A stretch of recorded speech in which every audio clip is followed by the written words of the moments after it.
kita taruh di lantai, kita pegang begitu aja. Ada adabnya, ada etikanya. Kenapa? Karena ada firman Allah di dalam kertas tersebut. Kalau ada jarum yang patah, jangan disimpan di dalam peci. Kalau ada kata yang salah, harap jangan dikompetisi. Saya mudahan dengan mukjizat karomah fadilah suratul Fatihah, Allah ampuni segala dosa dan kesalahan kita semua. Allah ampuni segala dosa dan kesalahan kedua orang tua kita. Allah ampuni segala dosa dan kesalahan guru-guru kita. Khususnya guru-guru kita yang pernah ngajar kita di Kebon Siri, yang pernah ngajar di Masjid Ghairul Jami Ar-Rahmani. Allah ampuni segala dosa dan kesalahan mereka. Allah lapangkan kuburnya. Allah terima segala amal ibadah. Dan Allah ampuni segala dosa dan kesalahan umat Nabi Muhammad SAW yang hidup maupun yang sudah meninggal dunia. Al-Fatihah. A'udzu billahi minasy syaithanir rajim. Bismillahirrahmanirrahim. Alhamdulillahi rabbil alamin. Ar-Rahmanir Rahim. Maliki yaumiddin. Iyyaka na'budu wa iyyaka nasta'in. Ihdinas siratal mustaqim. Siratal ladzina an'amta 'alaihim ghairil maghdubi 'alaihim waladdallin. Amin. Jemaah yang berbahagia, pada malam ini tema kita tentang nuzulul Quran. Walaupun tidak bertepatan dengan tanggalnya, tapi momentum tersebut harus jadi perhatian kita. Karena ini momentum turunnya Al-Quran. Turunnya Al-Quran ke Lauhul Mahfuz dan turunnya Al-Quran ke alam dunia. Kalau turun ke alam dunia itu berdasarkan situasi dan kondisi. Karena turunnya beberapa ayat. Ada satu ayat, ada sekian ayat kepada Rasulullah SAW. Tadi di mukadimah saya sudah sampaikan firman Allah Subhanahu wa taala. Syahrul Ramadan alladzi unzila fihi al-Qur'an. Allah tegaskan bahwa Al-Qur'an itu diturunkan pada bulan Ramadan. Dari sini kita mendapatkan pelajaran, segala sesuatu yang terkait dengan Al-Quran Allah akan muliakan. Bulan yang terkait dengan bulan suci Ramadan, karena terkait dengan turunnya Al-Quranul Karim, maka bulan suci Ramadan mulia dibandingkan bulan yang lainnya. Makanya penghulu segala bulan adalah bulan Ramadan. Al-Quran Allah turunkan di Mekah Madinah, maka Mekah Madinah Allah muliakan. Al-Quran Allah turunkan pada sosok manusia yang bernama Muhammad bin Abdullah, maka Muhammad bin Abdullah merupakan manusia yang mulia, manusia yang agung. Kertas ditulis dengan firman Allah yaitu Al-Quran, maka kertas tersebut mulia. Gak bisa kita taruh di lantai, kita pegang begitu aja. Ada adabnya, ada etikanya. Kenapa? Karena ada firman Allah di dalam kertas tersebut. Manusia pun juga demikian. Siapa yang berinteraksi dengan Al-Quran, dia hafal Al-Quran, dia amalkan Al-Quran, maka manusia itu akan mulia di tengah manusia yang lain. Imam kita tadi memimpin sholat isya, memimpin sholat tarawih. Kita muliakan, kenapa? Dia hafal surat-surat yang dibaca oleh beliau tadi. Jadi gak bisa sembarang orang maju jadi imam karena pakaiannya, karena statusnya. Tidak. Dia bisa jadi imam karena hafalan Al-Qurannya. Makin sempurna hafalannya 30 juz, maka dia makin sempurna kedudukannya di tengah masyarakat.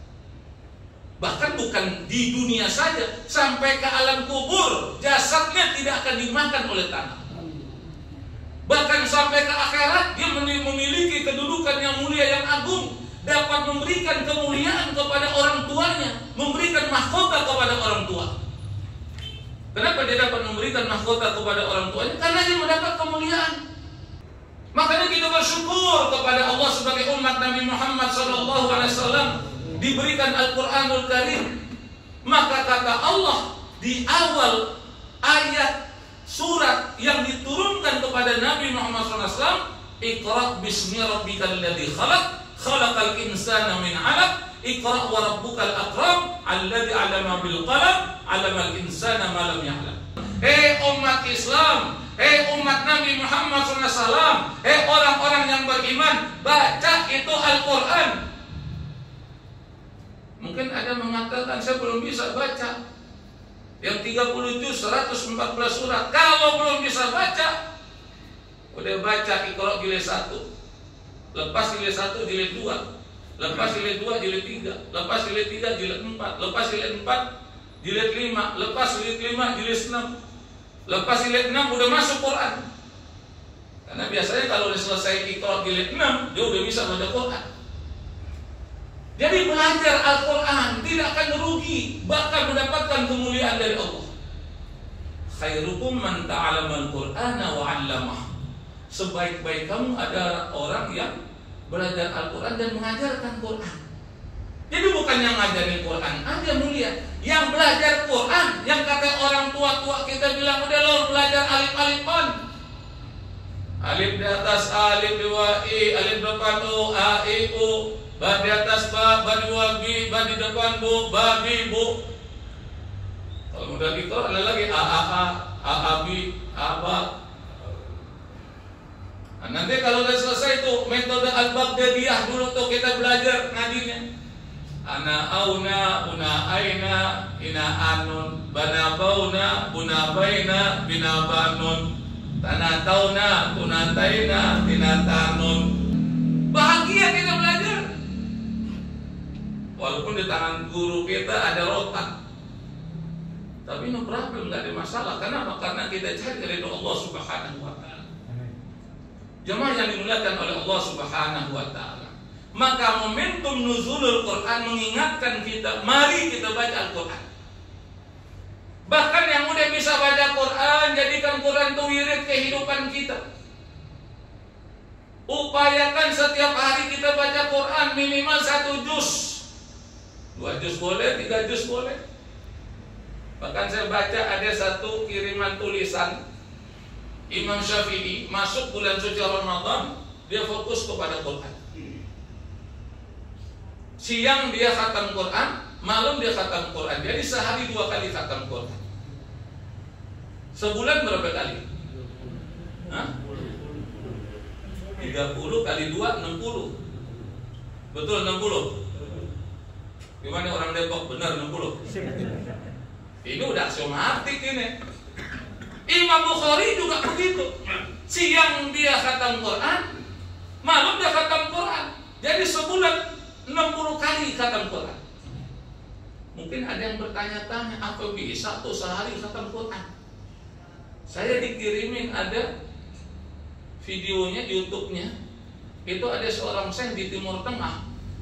Dia hafal. Karena dia hafal ya, jadi bacaan udah lancar. Itu selesai 30 juz dihitung jam, 7 jam 30 menit. Berapa? 7 jam 30 menit. Bacanya cepat, kayak kaset dicepetin.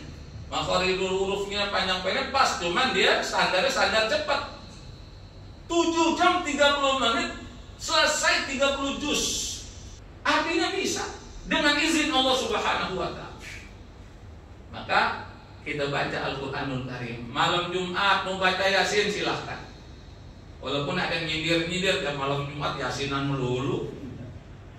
Mendingan baca Yasin firman Allah daripada baca Koping Ho. Ya kan? Masih ada Koping Ho.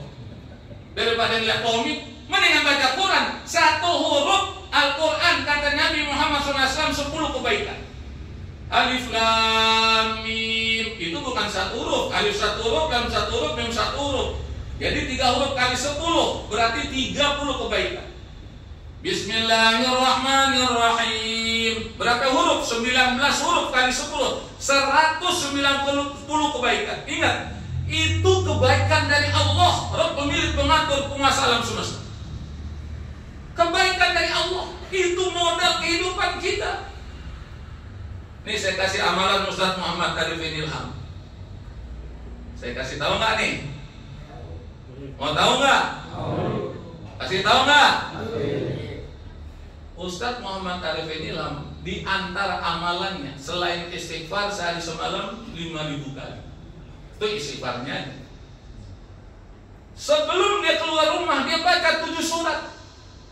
Bahkan sebelum keluar dari kamar. Yang dibaca ada surat Yasin, kemudian surat Ar-Rahman, Al-Waqi'ah, Al-Muluk, 7 surat. Itu rutin. Kenapa rutin? Karena dijadikan wirid olehnya. Jadi satu amalan kalau rutin dikerjakan jadi wirid. Yang membedakan manusia dengan monyet masalah wirid. Kalau monyet nggak punya wirid ya. Tapi manusia beriman kepada Allah, umat Nabi Muhammad SAW, dia harus punya wirid kehidupan. Sholat karena rutin kita lakukan jadi wirid kehidupan kita. Sebagai bukti kita mengamalkan firman Allah Subhanahu wa taala, "Wa ma khalaqul jinna wal insa illa liya'budun." Tidaklah kuciptakan jin dan manusia kecuali untuk beribadah kepada Allah. Gimana cara beribadah kepada Allah? Yang dicontohkan oleh Rasulullah, yang Allah serukan melalui peristiwa Isra wal Mi'raj, salat 5 kali sehari semalam. Jadi kalau orang Islam salat 5 kali sehari semalam, berarti dia sudah wirid dalam kehidupannya. Belum lagi ketika dia membaca Quran. Kalaupun kita nggak bisa 7 surat, sekarang dari 7 surat apa yang kita suka? Surat Ar-Rahman, udah rutinin. Surat Waqi'ah, udah rutinin. Bahkan ada riwayat mengatakan Nabi Muhammad SAW sebelum tidur dia baca surat Al-Muluk. Kalau kita belum bisa surat Al-Muluk, dia baca di surat Al-Ikhlas, Al-Falaq, An-Nas. Rutin. Kalau guru-guru kita ngajarin itu ambil kedua tangan kita begini, kita baca tuh Al-Ikhlas. Bukan Al-Ikhlas, Al-Ikhlas, Al-Ikhlas, bukan begitu. Baca Qul huwallahu ahad, Allahus samad, lam yalid wa lam yulad wa lam yakul lahu kufuwan ahad. 3 kali fadilahnya, sama juga kita khatam Quran sekali. Maka kita baca 3 kali biar ada fadilahnya kita di tempat ini khatam Quran. Ya, 1 kali. Jadi baca 3 kali, khatam Quran 1 kali. Fadilahnya. Kita baca surat Al-Ikhlas bareng-bareng. Bismillahirrahmanirrahim. Qul huwallahu ahad, Allahus samad, lam yalid wa lam yulad wa lam yakul lahu kufuwan ahad. Bismillahirrahmanirrahim. Qul huwallahu ahad, Allahus samad, lam yalid wa lam yulad wa lam yakul lahu kufuwan ahad. Bismillahirrahmanirrahim. Qul huwallahu ahad, Allahus samad, lam yalid wa lam yulad wa lam yakul lahu kufuwan ahad. Udah fadilahnya khatam Quran 1 kali. Makanya ada sahabat Nabi itu wiridnya surat Al-Ikhlas. Kemana-mana dia baca Al-Ikhlas. Pokoknya dia duduk, dia berdiri, dia jalan, Al-Ikhlas saja dibaca. Sampai suatu ketika langit kota Madinah redup gelap. Sahabat bertanya-tanya, ada apa ini? Akhirnya ditemukanlah jawabannya, ada seorang sahabat meninggal dunia. Inna lillahi wa inna ilaihi raji'un. Setelah diselidiki, sahabat ini punya amalan, dia baca surat Al-Ikhlas sebagai wiridnya. Jadi wirid itu macam-macam. Ada orang wiridnya salawat, ada orang wiridnya istighfar, ada orang wiridnya kalimat tahlil la ilaha illallah, la ilaha. Kemana-mana la ilaha illallah. Nah, ada sahabat wiridnya baca surat Al-Ikhlas. Dengan dia wirid istiqomah dia baca surat Al-Ikhlas, maka Allah takdirkan husnul khatimah.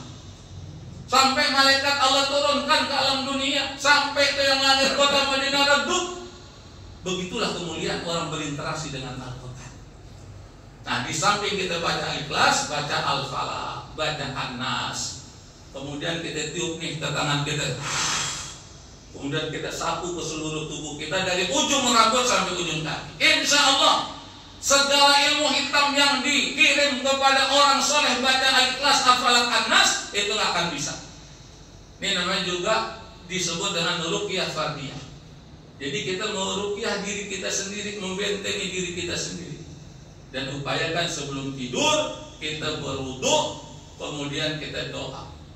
Insya Allah tidur kita mendapatkan rahmat dan berkah. Saya serukan kepada diri saya sendiri khususnya, upayakan kita iktikaf 10 hari.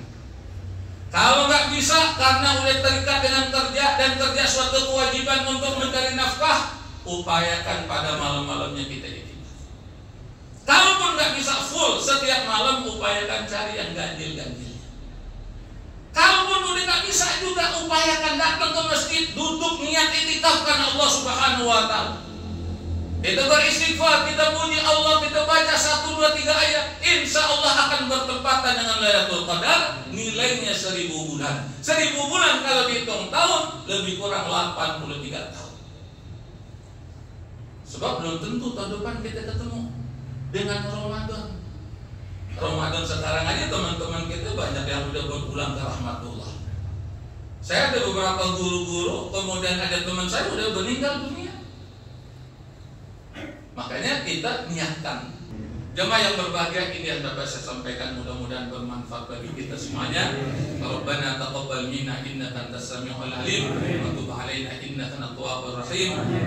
Allahumma ighfir lana wa liwalidayna warhamhuma kama rabbayana shighara. Rabbana ighfir lana wa li ikhwanina alladhina sabaquna bil iman wa la taj'al fi qulubina ghillan lil ladzina amanu rabbana innaka ra'ufur rahim. Allahumma ighfir li ummati sayyidina Muhammad. Allahumma arham ummati sayyidina Muhammad. Allahumma jbur ummati sayyidina Muhammad. Allahumma ihfaz ummati sayyidina Muhammad. Allahumma afi ummati sayyidina Muhammad. Allahumma salim ummati sayyidina Muhammad. Allahumma ansur ummati sayyidina Muhammad. Allahumma ansur ikhwanana wal mujahidin fi Gaza, Palestin, wal Qud wa Suriah wa Mesir wa Libya wal Yaman wa Iraq wa Afghan wa Rohingya wa Uyghur wa fi kulli makan wa kulli zaman waj'alna minhum ya rabbal alamin. Allahumma khtim lana bil Islam wa khtim lana bil iman wa khtim lana bi husnil khatimah. Allahumma inna na'udzubika minal baras wal junun wal judam wa min sayyi'il asqam. Ya Allah, kami mohon kepadamu, kami mohon kepadamu ya Allah, singkirkanlah virus corona ya Allah. Kembalikanlah kami dalam kehidupan normal ya Allah. Engkau Maha Kuasa atas segala sesuatu ya Allah. Iyyaka na'budu wa iyyaka nasta'in. Iyyaka na'budu wa iyyaka nasta'in. Iyyaka na'budu wa iyyaka nasta'in. Ya Allah, sembuhkanlah penyakit saudara-saudara kami yang sedang sakit, yang sedang terbaring di tempat tidur, khususnya mereka yang terpapar COVID-19. Angkat penyakitnya ya Allah, sembuhkanlah mereka ya Allah, panjangkan umurnya dalam taat kepadamu ya Allah. Ya Allah, beri kemampuan kepada saudara-saudara kami yang terlilit hutang, beri kemampuan kepadanya untuk melunasi segala hutang-hutangnya. Engkau ada Tuhan yang Maha Kaya, pemilik alam semesta. Rabbana atina fid dunya hasanah wa fil akhirati hasanah wa qina adzabannar wa adkhilna jannata ma'al abrar ya aziz ya ghaffar ya rabbal alamin. Wa sallallahu ala nabiyyina Muhammad wa ala alihi wa sahbihi ajmain walhamdulillahi rabbil alamin. Sebelum saya tutup dengan salam, saya ingin kasih pantun buat jemaah. Ya, jadi kenang-kenangan bagi kita. Pantunnya begini. Kalau ada jarum yang patah, jangan disimpan di dalam peti. Kalau ada kata yang salah, harap jangan disimpan di dalam hati. Ini pantun dulu. Kalau pantun sekarang rubah dikit. Kalau ada jarum yang patah, jangan disimpan di dalam peci. Kalau ada kata yang salah, harap jangan lapor polisi. Saya pernah negas ini, kenapa? Karena ada juga orang yang mengaji tapi ujungnya laporin. Dia cari kesalahan ustadz, kiai, habaib, ya kemudian dilaporin. Ini orang yang mentalitasnya anak-anak. Ini orang yang disebut kata orang betul bilang norak. Kalau memang ada beda pendapat, kita dialog. Kita gak puas dengan omongan, kita bisa diskusi. Jangan mentalitas kita kayak anak-anak. Kan kita dulu pernah jadi anak-anak kan, main gangsing, main gundu. Ya, gangsing ketendang dikit, lapor sama orang tua sambil nangis. Pak, gangsing saya pak. Siapa yang ngambil gangsing? Bapaknya marah, keluar golok sudah. Padahal urusan gangsing, nanti anaknya juga main sendiri. Ini mentalitas anak-anak. Makanya saya perlu ingatkan kepada jamaah, kalau ngaji tanamkan yang ikhlas karena Allah. Yang dengar pengajian, tanamkan niat ikhlas karena Allah, biar dapat pahala, biar kita dapat petunjuk dari Allah Subhanahu wa Ta'ala. Mari kita tutup dengan doa kafaratul majelis. Subhanakallahumma wa bihamdika asyhadu an la ilaha illa anta astaghfiruka wa atubu ilaik. Assalamualaikum warahmatullahi wabarakatuh.